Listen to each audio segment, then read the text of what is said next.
അസാധാരണ നടപടിയുമായി സുപ്രീംകോടതി കൊളീജിയം. അലഹബാദ് ഹൈക്കോടതിയിൽ വിരമിച്ചവരെ അഡ്ഹോക് ജഡ്ജിമാരായി നിയമിച്ചു. ആർ അച്യുതൻ ഒരിക്കൽ കൂടി ചേരുന്നു. അച്യുതൻ, എന്താണ് സംഭവിച്ചത്?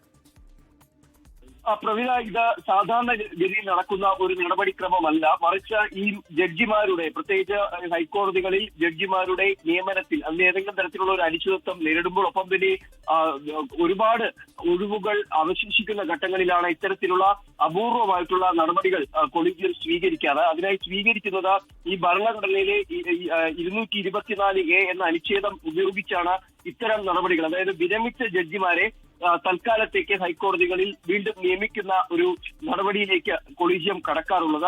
ആ രീതിയിലാണ് മാർഗനിർദ്ദേശവും സുപ്രീംകോടതി നേരത്തെ ഇതുമായി ബന്ധപ്പെട്ട് പ്രസ്താവിച്ചിട്ടുള്ളത്. എന്തായാലും വിരമിച്ച 5 ജഡ്ജിമാരെയാണ് ഇപ്പോൾ കോടതിയിൽ അഡ്ഹോക് ജഡ്ജിമാരായി നിയമിക്കാനായി കൊളീജിയം ശുപാർശ ചെയ്തിരിക്കുന്നത്.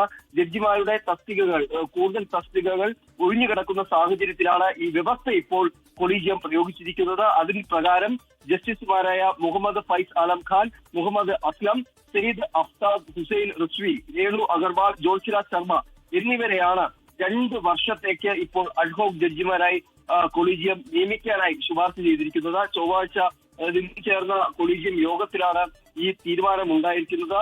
ഈ വൻതോതിൽ കേസുകൾ കെട്ടിക്കിടക്കുന്ന, അതുപോലെ തന്നെ ജഡ്ജിമാരുടെ ഒഴിവുകൾ ഇങ്ങനെ കൂടുതൽ അവശേഷിക്കുന്ന ഘട്ടങ്ങളിലാണ് ഈ അപൂർവ നടപടിയിലേക്ക് കൊളീജിയം കടക്കാറുള്ളത്. പ്രവിത, ശരി, അങ്ങനെ അസാധാരണ നടപടിയാണ് ഇപ്പോൾ സുപ്രീംകോടതിയുടെ ഭാഗത്തുനിന്ന്, സുപ്രീംകോടതി കൊളീജിയത്തിന്റെ ഭാഗത്തുനിന്ന് ഉണ്ടാകുന്നത്. അലഹബാദ് ഹൈക്കോടതിയിൽ വിരമിച്ചവരെ അഡ്ഹോക് ജഡ്ജിമാരായി നിയമിക്കുകയാണ്. ജഡ്ജിമാരുടെ ഒഴിവ് നികത്താനാകാത്ത സാഹചര്യത്തിലാണ് ഇത്തരത്തിലൊരു നടപടിയിലേക്ക് ഇപ്പോൾ സുപ്രീംകോടതി കടന്നിരിക്കുന്നത് എന്നാണ് ആർ അച്യുതൻ നൽകുന്ന വിവരം.